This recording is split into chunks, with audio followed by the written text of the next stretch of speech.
Sometime in the late 1580s, a young actor named William Shakespeare left his family and home in rural Stratford-upon-Avon to make his fortune here, 100 miles away in London. Over the next 20 years, he produced some of the finest poems and plays in the English language. So what happened here in London to transform the son of a glove maker into one of the world's greatest writers? Today, London is a global centre for finance, the arts and fashion, and is one of the most diverse cities in the world. But what was London like when William Shakespeare first arrived here? It was obviously a much smaller city. Much of the activity was focused on the City of London, which is now the financial district. The rest of London was not very much developed. The West End didn't exist. Covent Garden was still a garden. And like modern London, it was a very busy, bustling place. There were lots of people coming into the city looking to make a living. It was a very diverse population, lots of immigrants, different social classes living closely together, the very rich to the very poor. And all of these people were hungry for entertainment, and particularly the entertainment that the theatre could offer. The buildings that Shakespeare would have known were destroyed in 1666 in the Great Fire of London, so sadly we can't see the city as Shakespeare saw it. Do you think London was a source of inspiration for Shakespeare?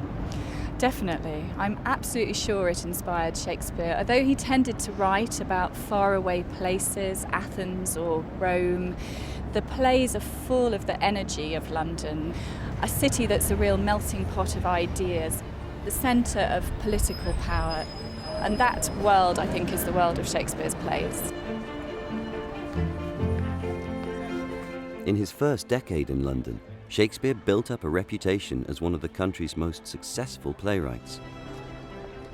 But at the end of 1598, Shakespeare's troupe of actors, the Chamberlain's Men, had a disagreement with a landowner of their theatre in North London.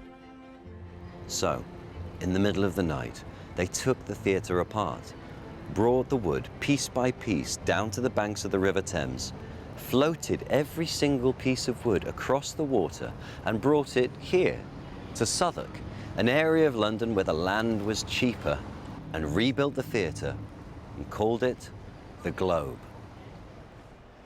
But today, much of Shakespeare's London has disappeared. Only the foundations of the original Globe Theatre remain. We're opposite a square which looks quite plain. There's office blocks and apartment blocks around us, but this is the site of the original Globe Theatre, which opened in 1599. This is where this magnificent theatre once stood. With the arrival of the Globe Theatre, how did Shakespeare and his actors' lives change? Shakespeare, for the first time, had some real financial stability behind him. He had a large share in the Globe, so he was earning quite a bit of money by this time. And I think from this foundation of financial security, his creativity flourished. During the first 6 or 7 years of the opening of the Globe, he produces some of his most memorable plays, including the great tragedies, Hamlet, Othello, King Lear and Macbeth. What was their working daily life like here? Shakespeare would have been working very hard indeed, because plays changed very, very often. This meant Shakespeare would have written plays very quickly and under very demanding conditions. Shakespeare continued his playwriting almost until he died in 1616.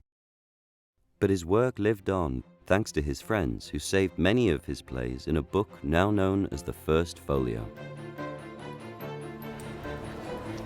In Shakespeare's time, this area of London was not only home to actors and theatre-goers. Southwark was a rough, dangerous and fairly lawless part of the city. It's now home to a more modern and rich London. But something of Shakespeare has been kept alive.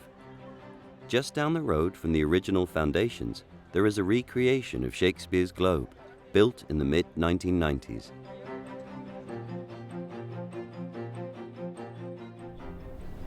How similar is it to the one that was here 400 years ago?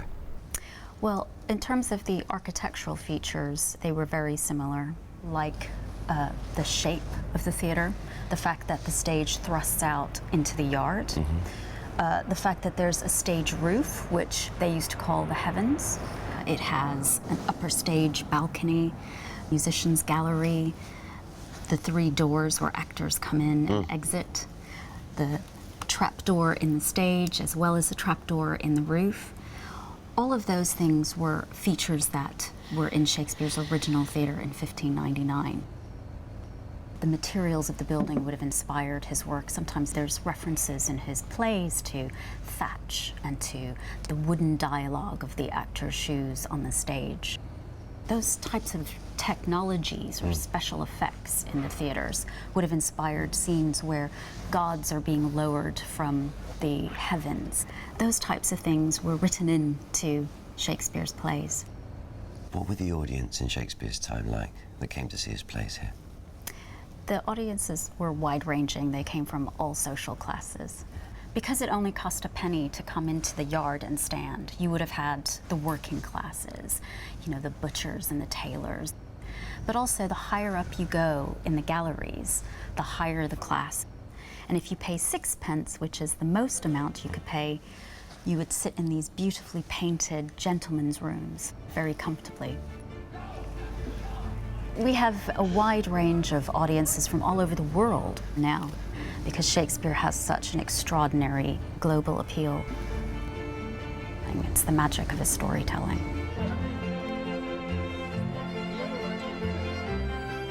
Shakespeare wrote 38 plays and over 150 poems, which are still enjoyed today.